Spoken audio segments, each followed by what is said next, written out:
It's really kind of amazing when you think about it, how connected like everything is these days, right? Yeah, I mean, definitely. you think about like the electricity that's powering our houses right now and the apps we're using on our phones.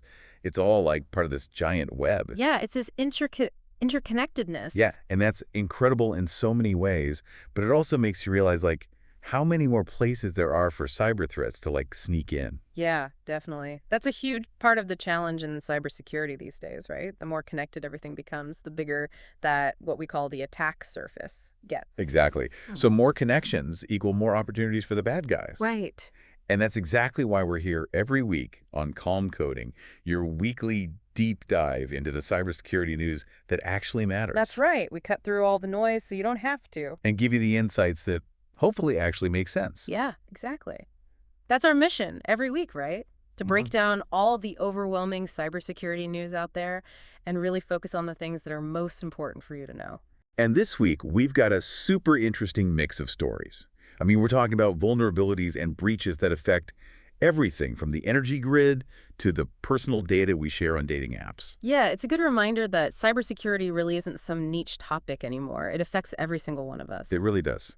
Yeah. And our goal today is to shed some light on these stories and hopefully give you some actionable insights so you can navigate this increasingly complex world. Right. Context is everything. Exactly. Yeah. So let's jump right in, and we're going to start with something that might not be the first thing that comes to mind when you think about cyber threats: Okay. solar power systems.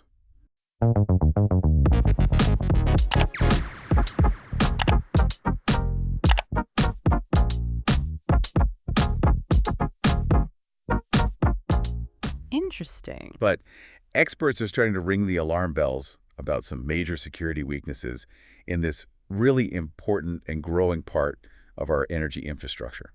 Yeah, it's fascinating, isn't it? Like how our push for renewable energy and cybersecurity are kind of colliding. Mhm. As we're adopting things like solar power to try to create a more sustainable future, we really have to make sure that security is baked in from the get-go. And these warnings from experts are a serious wake-up call. I mean, ignoring the cyber resilience of these systems could have some pretty massive consequences. Yeah, for sure.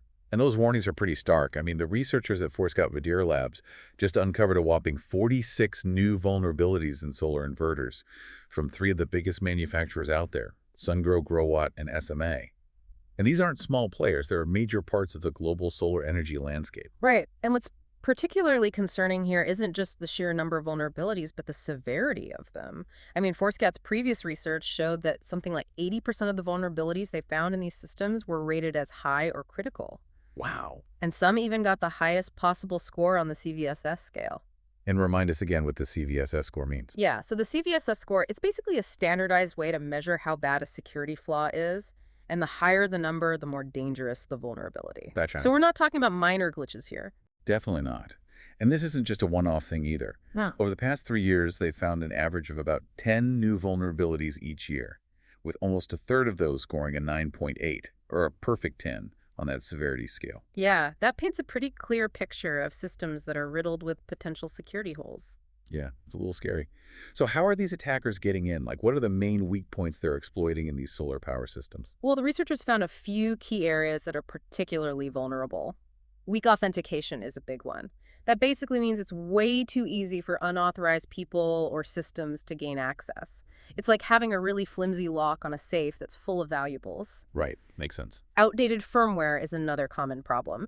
So these systems need to be regularly updated with the latest security patches. Otherwise, they're running on software that has known flaws that attackers can easily exploit. Yeah, that's just basic cyber hygiene. Exactly. And then there's the issue of unencrypted data transmissions. It's like sending sensitive information through the mail on a postcard. Anyone can read it. It's not good. And you also mentioned something about exposed APIs being a risk as well, right? Like the way these systems communicate with other devices and services. Exactly. So APIs, or application programming interfaces, they're basically like digital doorways that allow different software systems to talk to each other.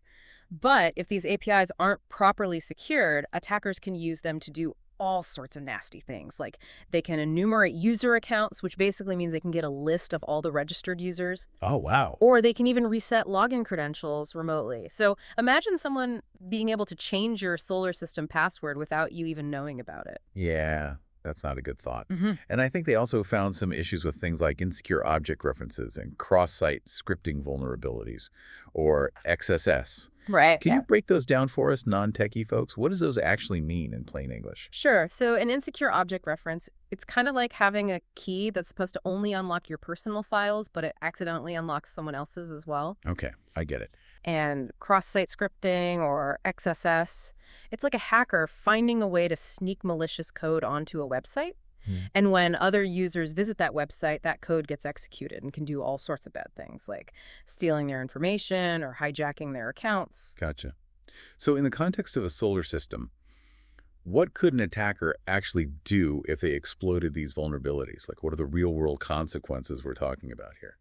The potential consequences are pretty significant. I mean, at the most basic level, attackers could manipulate the amount of energy that's being produced by the system. Hmm. So imagine being able to ramp down or even completely shut off electricity generation from a large solar installation. Wow. That could cause some serious instability on local power grids or even regional ones. Yeah, that would have a ripple effect for sure. Absolutely. And then beyond that, there's the risk of data theft. I mean, these systems contain sensitive user data, like email addresses, physical addresses, and even detailed energy consumption patterns, which can actually reveal a lot about a household's daily activities. Yeah. And then there's also the possibility of financial manipulation. Attackers could potentially mess with billing systems or the incentives that are tied to solar energy production. Wow. And maybe the most concerning thing for homeowners is that attackers could potentially hijack other connected devices that are integrated with the solar system, like electric vehicle chargers or smart plugs. Right. So it's not just about the solar panels on the roof. It's about the security of the entire smart home ecosystem. Exactly. It's all connected. So what needs to happen to actually fix this and make these systems more secure? What are the main recommendations from the researchers? Well, the recommendations are kind of aimed at different groups. So for the manufacturers of these solar inverters, the top priority has to be patching these known vulnerabilities as quickly as possible. Right. They also need to start adopting secure coding practices from the very beginning of the development process. Makes sense. And they need to be doing regular penetration testing, which is basically hiring ethical hackers to try and find vulnerabilities in their systems before the bad guys do. Gotcha. So kind of like proactively trying to break into their own systems. Exactly. And then another crucial step is implementing what are called web application firewalls, or WAFs. They basically act like a shield for web applications, filtering out malicious traffic before it can do any damage. Makes sense. And there are also some broader cybersecurity guidelines and regulations that could be implemented more widely in this sector, right? Right. There are already established frameworks like NIST IR 8259, which is specifically designed for energy delivery systems. Okay. So adopting those more broadly would be a huge step in the right direction. And then on a policy level, there's a growing movement to classify solar inverters as critical infrastructure. Interesting. Because if they're recognized as essential to our energy supply, then they likely be subject to much more rigorous security standards and oversight, similar to regulations like ETSI EN 303645, which focuses specifically on the security of consumer IoT devices. That makes a lot of sense. So for people who already have solar panels on their roofs, what can they do right now to protect themselves? That's a great question. So for homeowners and operators of solar systems, one of the best things you can do is to isolate these devices on their own dedicated network segment. Okay. So that basically means separating them from the rest of your home network. That way, if your solar system does get compromised, it won't necessarily affect your other devices. Okay, good tip. And if your system has the option, enabling security monitoring can also be really helpful. That way you can get alerts if there's any suspicious activity. And then, of course, it's always a good idea to follow basic cybersecurity best practices and the guidelines that are provided by organizations like the U.S. Department of Energy. Awesome. All right, so let's switch gears now and talk about something a little bit different. We're going from the vulnerabilities in the systems that power our homes to the very personal and often sensitive data that we share on dating apps. Yeah, good transition. Because there's been a significant data breach affecting several dating platforms. Right. And this really highlights the risks of putting such intimate details online. Absolutely. This incident is a stark reminder of the huge responsibility that dating app developers have to protect their users' data. I mean, we're talking about really personal and sometimes explicit information. Exactly. And in this case, the breach involved the exposure of private user images from 5 different dating apps: BDSM People, Chica Pink Brish, and Translove. Wow. And get this, Over 1.5 million private and, in many cases, explicit images were reportedly just sitting there in unprotected cloud storage buckets. It's a mind-boggling amount of data that was just left vulnerable. It really is. And the timeline of this breach is really concerning, too. I mean, the developer MAD Mobile was apparently notified about this security vulnerability all the way back on January 20th. Oh, wow. But they didn't actually fix the problem until March 28th, so more than 2 months later. And they only took action after a cybersecurity researcher went public with their findings. So they kind of had to be shamed into doing the right thing. It seems that way. And that's 2 months where malicious actors could have had access to this extremely sensitive data. It's not good. And the types of images that were exposed really showed just how personal this breach was. I mean, we're talking about profile pictures, private messages from those apps, supposedly deleted images that were still accessible, public posts, even the verification photos that users have to submit to prove their identity, Right. and images shared in comments. Yeah, the sheer variety of exposed images is a testament to just how personal this information was. But probably the most immediate consequence is the increased risk of blackmail and extortion for the hundreds of thousands of people who were affected. I mean, we're talking about private and often explicit photos that, if they fall into the wrong hands, could be used to inflict some really serious damage. Absolutely. Personal distress, reputational damage, financial harm. It's all on the table. Awful. And the reports also pointed out that there's an especially high risk for users who live in countries that have hostile attitudes towards LGBTQ plus individuals. Right. Because for users in those places, having their involvement with these types of dating apps exposed could have some really serious consequences. Yeah, exactly. Social repercussions, legal repercussions even. The potential for harassment, discrimination, and persecution is a lot higher in those contexts. So data security, in this case, becomes about so much more than just privacy. Yeah, it's about personal safety. Exactly. And the article also mentioned that dating apps are becoming increasingly common targets for ransomware attacks. Do you have any thoughts on why that might be? Well, I'm guessing it's because they hold so much sensitive data, right? I mean, like you said, not just photos, but personal details, preferences, sometimes even location data. Right. It's a gold mine for attackers. Yeah. And ransomware gangs are all about maximizing their profits. So it makes sense that they would target apps that hold such valuable information. Exactly. I mean, the threat in these cases isn't just to encrypt the company's systems and demand a ransom to unlock them. It's also to threaten to publicly release all that sensitive user data if their demands aren't met. Wow, so it's like a double whammy. Exactly. So let's move on now to something that's pretty fundamental to a lot of online businesses these days, payment processing. Yep. Because there have been reports about attackers exploiting older APIs from Stripe to carry out credit card skimming attacks on e-commerce websites. Yeah, this is a really insidious way to steal financial information. It sounds like it. So the researchers at JScrambler, they've found at least 49 e-commerce sites that have been compromised using this method since August of last year. Right. And they think the actual number is probably way higher. Yeah, their investigation is still ongoing. So how do these attacks actually work? Like, what are the attackers doing step by step? So basically what they're doing is injecting malicious JavaScript code directly into the code of these e-commerce websites. Okay. And then that code overlays the legitimate checkout pages with a fake payment form. So it looks like the real deal. Exactly. So when someone goes to check out and enters their credit card information, thinking they're interacting with the genuine website, their data is actually being stolen by this hidden malicious script. That's so sneaky. And then once they've got your credit card details, is that when they use that older Stripe API? Exactly. So the attackers are using this older API endpoint from Stripe to process fraudulent transactions with the stolen card data. Okay, so why are they using an older deprecated API? Wouldn't it make more sense to use the latest and greatest version? Well, actually, there are a couple of reasons why they might target an older API. Okay. First of all, by using an API that the website was probably already using for its legitimate payment processing, it might make their activity less suspicious. Right. It blends in. Exactly. And secondly, and this is the really clever part, using the Stripe API in this way lets the attackers instantly filter out invalid or stolen credit card numbers. Oh, wow. So they can test the cards in real time. Exactly. So if a stolen card doesn't work, they know right away and they don't waste any time trying to use it later. That's scary efficient. Yeah, it's a pretty sophisticated attack. So which types of e-commerce platforms have been targeted by these attacks? Well, the report specifically mentioned WooCommerce, WordPress, and PrestaShop sites. Okay, so some of the big ones. Right, Got it. exactly. And that suggests that the attackers might be exploiting some common vulnerabilities or misconfigurations that are found across all these platforms. So it could potentially affect a huge range of online businesses. It could. So if you're a website owner who's using Stripe, what should you be doing to protect yourself? Yeah. What's the main takeaway here? The most important thing is to migrate to Stripe's newer payment methods API. That older API that's being exploited has been officially replaced by the payment methods API since May of last year. Okay. So if you haven't updated your Stripe integration yet, you need to do that as soon as possible. Okay. Good advice. And what about for us regular online shoppers? Anything we should be doing differently?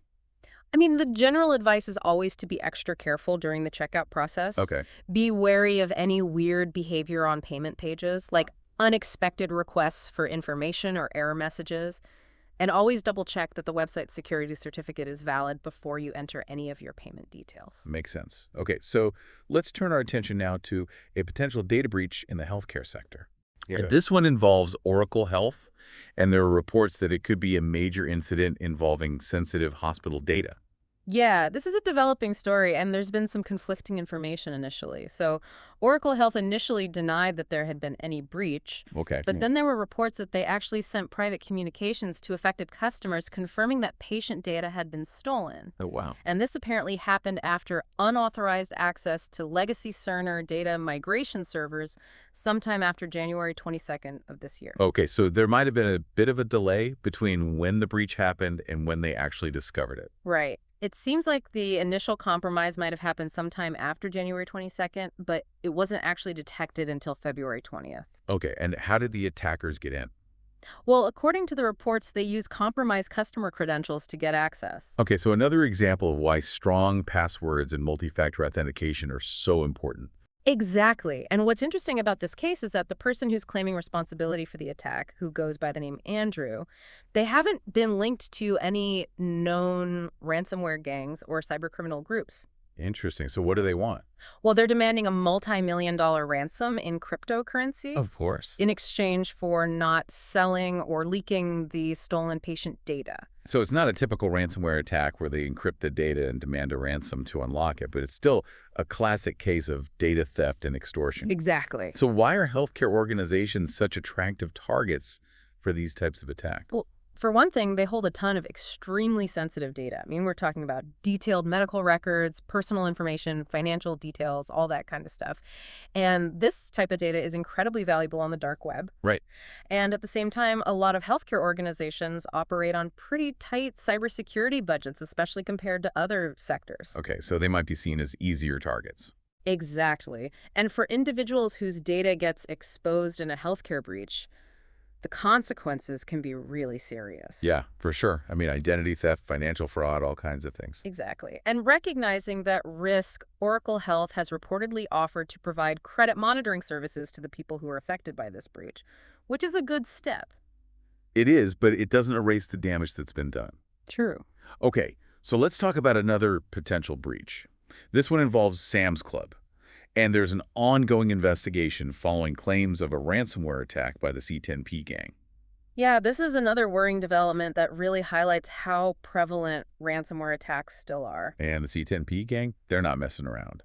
They've claimed to have breached Sam's Club, and they've even posted files that they say belong to the company on their dark web leak site. Right. They even included a message basically saying that Sam's Club doesn't prioritize the security of its customers. Ouch. And there's a potential connection between this attack and a vulnerability that was exploited earlier, isn't there? Yeah, that's what a lot of security researchers are thinking right now.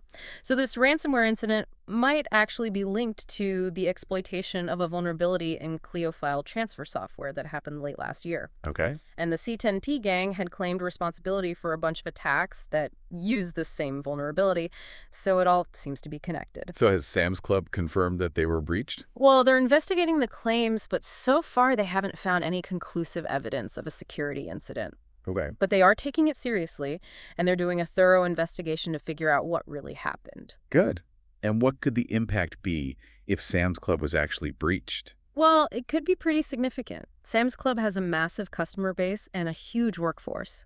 And because they have pharmacies and offer health screenings in their stores, a data breach could potentially expose some really sensitive customer health information. Right. And there are also reports that the personal data of something like 100,000 Sam's Club employees might have been compromised as well. Wow, so the full scope of this potential incident is still unknown. Right. It all depends on the outcome of Sam's Club's investigation. And the C10P gang, you mentioned them earlier, they're not exactly small-time players, are they? No, not at all. They're considered one of the major ransomware gangs out there right now. Okay. They've been behind some pretty high-profile attacks, and they're a big part of the reason why we've seen such a resurgence in ransomware activity this year. And their main strategy is to steal data and then threaten to release it publicly. Yeah. Exactly. That's their bread and butter. They'll often exfiltrate sensitive data before they even encrypt the systems, and then they use the threat of public exposure as leverage to extort money from their victims. Wow, so it's like a double threat. It is. Okay, so let's switch gears again and talk about a different kind of security event.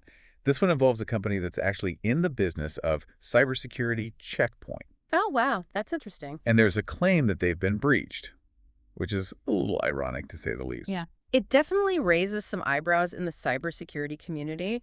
When a company that's supposed to be an expert in security gets attacked, it makes you wonder. For sure.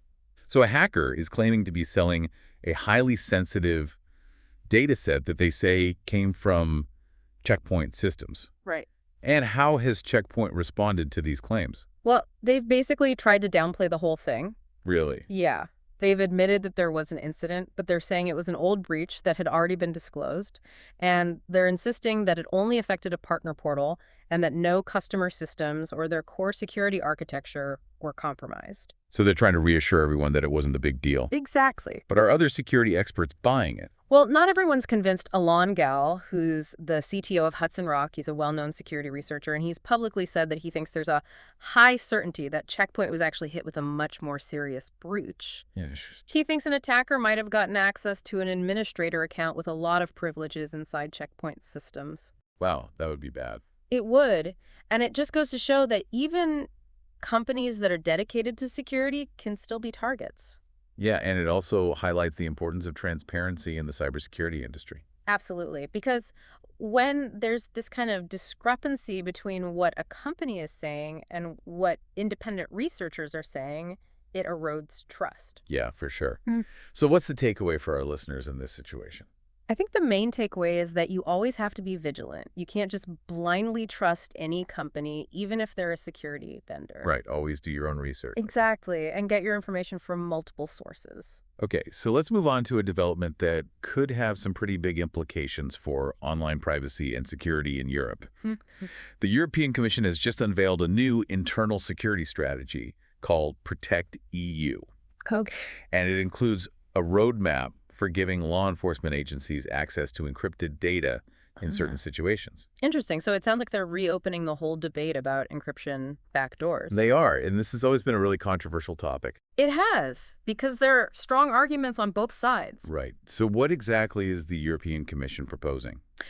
Well, their Protect EU strategy is basically about making sure that law enforcement can access data legally when they need to for investigations. Okay. And they specifically want to address the challenges that are posed by end-to-end encryption because it makes it a lot harder for them to gather evidence. Right. So their argument is that they need this access to protect public safety and security. Exactly. But on the other hand, privacy advocates and a lot of tech companies argue that weakening encryption would actually make everyone less safe. Because it would make it easier for hackers to steal data as well. Exactly. And there are also concerns about government overreach and the potential for abuse. Right. And some companies like Signal, they've even said that they would rather pull their services out of countries that try to force them to weaken their encryption than compromise their users' privacy. Wow, so they're drawing a line in the sand. They are. And this isn't the first time that the EU has tried to go down this road.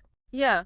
There have been similar proposals in the past, particularly around scanning messaging apps for illegal content, Right. like child sexual abuse material. Right. So this is definitely an ongoing debate with really strong feelings on both sides. So it's going to be interesting to see how this plays out. Definitely. And is the Protect EU strategy only about encryption? No, it also includes other measures aimed at strengthening Europol. which is the EU's law enforcement agency. Okay. So they're basically trying to improve collaboration and information sharing between the 27 EU member states so they can create a more cohesive security framework for the whole region. Makes sense. So it's about more than just encryption. It's about improving security across the board. Exactly. All right, so we got a couple more stories to cover. These are both about data exposures that seem to have happened because of some pretty basic security misconfigurations. Okay.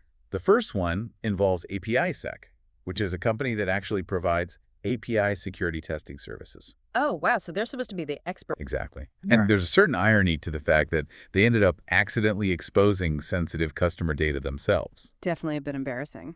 So what happened?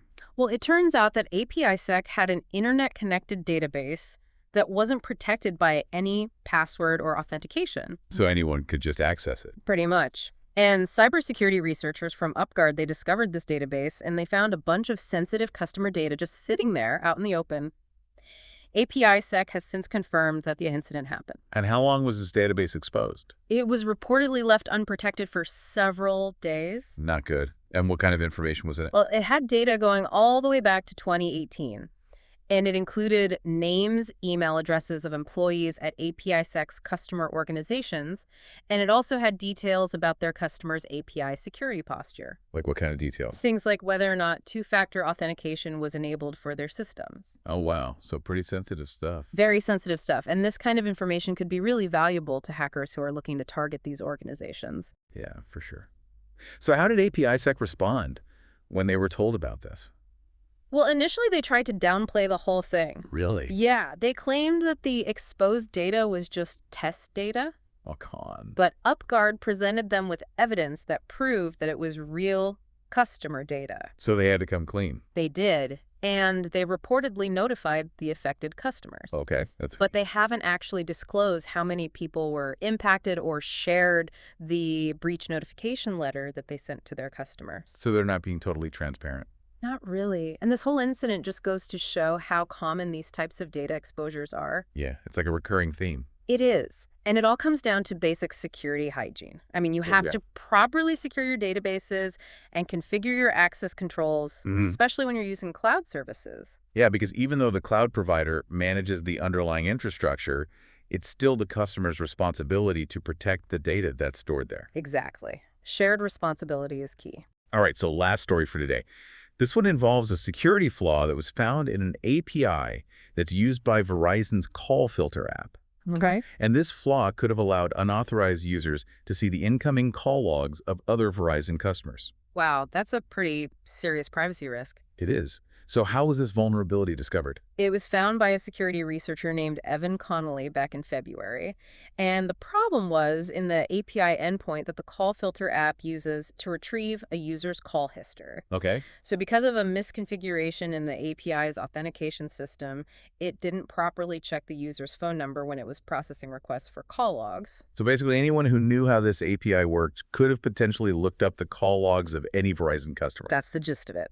And to make matters worse, Connolly tested the iOS version of the app and found that the issue wasn't platform-specific. So it was a problem with the API itself. Exactly. So it could have affected any Verizon customer, regardless of what kind of phone they were using. And this isn't just about seeing who someone's been talking to. I mean, call metadata can reveal a lot more than that, right? Right. It can show you someone's daily routines, who they talk to regularly, and you can even use it to infer relationships and associations. Yeah, so it's a really powerful surveillance tool. Exactly. And Connolly even used that phrase himself. He said that this vulnerability had the potential to be a powerful surveillance tool. Wow. And this kind of unauthorized access could be especially harmful if it's used to target people like journalists or political dissidents. Yeah, for sure. So what did Verizon do about it? Well, the good news is that they fixed the vulnerability relatively quickly. Okay. So they implemented a fix in March after Connolly responsibly disclosed the issue to them. Good. But do we know how long this vulnerability was out there? Unfortunately, no. They haven't said exactly how long it existed, so it's possible that some people's call logs were exposed without them even knowing. That's unsettling. So it's another reminder that even when companies fix vulnerabilities, there's always the possibility that the damage has already been done. Right, you can't always undo the past. So that's it for this week's Cybersecurity News Roundup. Been a pretty sobering look at the state of security these days. It has. We've covered everything from vulnerabilities in critical infrastructure to data breaches that expose incredibly sensitive personal information. And it just goes to show that these threats are everywhere. Yeah, they are. And they're constantly evolving. So it's more important than ever for all of us to stay informed and to be proactive about our own cybersecurity. Absolutely. Because even though there are a lot of systemic issues that need to be addressed at the organizational and policy levels, individual responsibility is still a crucial part of the equation. Yeah, we all have a role to play in making the digital world a safer place. Exactly. And there are simple things that everyone can do to protect themselves, like using strong, unique passwords, enabling multi-factor authentication whenever possible, and being careful about what apps you use and what information you share online. Great advice. So this week's deep dive has really gotten me thinking about how interconnected everything is these days and how that affects both the benefits and the risks that we face in the digital world. It's a fascinating and complex issue, isn't it? It is, and it raises a lot of important questions. Like, how do we balance the incredible convenience and power of technology with the ever-present threat of cyber attacks? That's the million-dollar question. It really is. And it's something that all of us need to be thinking about, both as individuals and as a society. Absolutely. Well, that's all the time we have for today. Thanks for joining us for another deep dive here on Calm Coding. We'll be back next week with more cybersecurity news and insights to help you stay safe in the digital world. See you next week.